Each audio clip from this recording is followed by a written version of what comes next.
So rather than use your tongue to pronounce negative words on your children, use it instead to pray for them.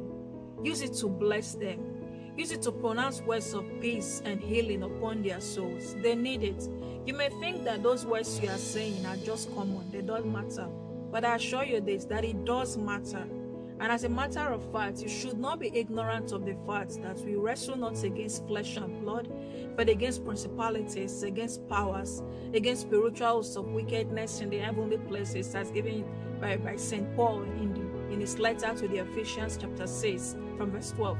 So you should not just overlook things or say things like that and allow it to go. Remember that its tongue itself is a sword. It is powerful. It has power. That is just the simple truth. So use it to pronounce words that are positive. St. Paul will tell us, use helpful words in talking. If you must talk, let it be helpful words only.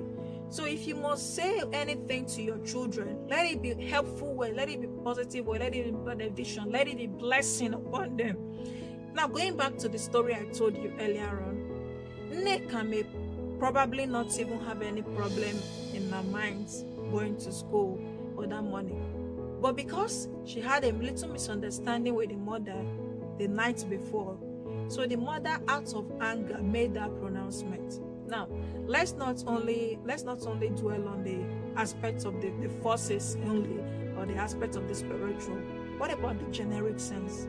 Have you ever thought of some words you say, how it goes to those who listen to you? Let alone a curse coming from a parent to the child.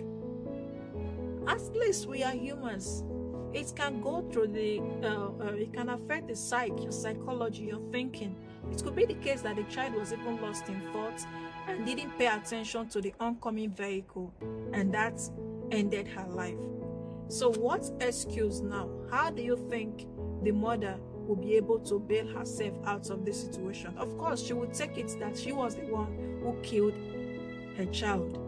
But fate has already been played, and it cannot go back to its original state.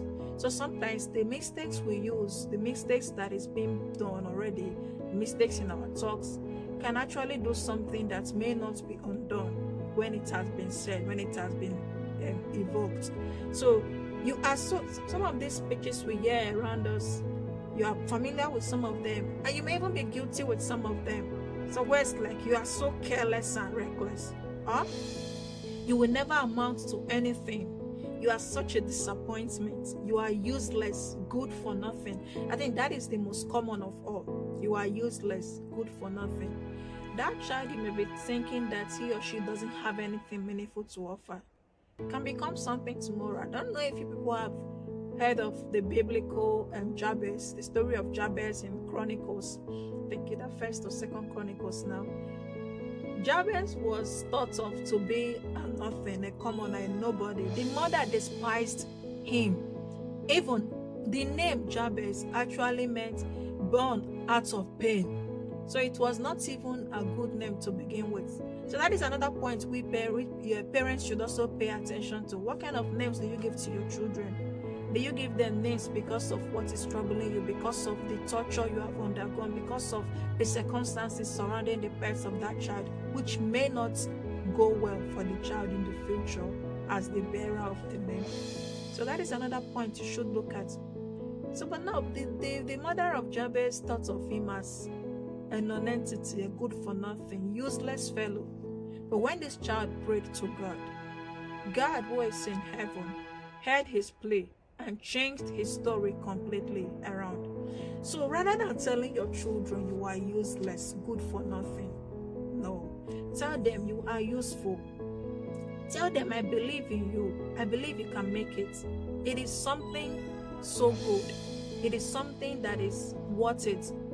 I heard of a story sometime. I'll give you another story. I heard of a story of is it about Einstein? I think we know of him very well. He went to school one day and he came back with his teacher gave him a script that was sealed, that he should give it to the mom. So when he got home, happily he gave it to the mom to go through it. So the mother, after reading it, she started crying. The child saw tears coming out from the mom's face. And I was like, Mom, what is it? So the mother now said that what was written there is that your son is such a genius. He is so intelligent and he will go far in life. So with that, the child was motivated. He said, wow, so you need to do more. So he started reading and reading and reading. At the long run, when the mother was old, the mother had to bring back that script because she kept it very well. So she brought it up again, unsealed it, and gave it to the child to read. And what was written there actually was the very opposite of what the mom said. It was written there, your child is such a dumb. He cannot go far in life with this. The earlier you put him off from school to do something useful with his hands, the better for all of you. Stop wasting this money. Stop wasting his time that he can never make it. So had it been the mother read that actually to the ears of the son, that would have killed him completely. That would have drained even the little strength he had, the little moral fiber he had in him would have all been diminished. But with the words, the positive remarks, the mother have to change it to a positive remarks. And with those words, the child felt he felt so bold. He had the confidence that he was going to do it. He was going to do more to impress the mom.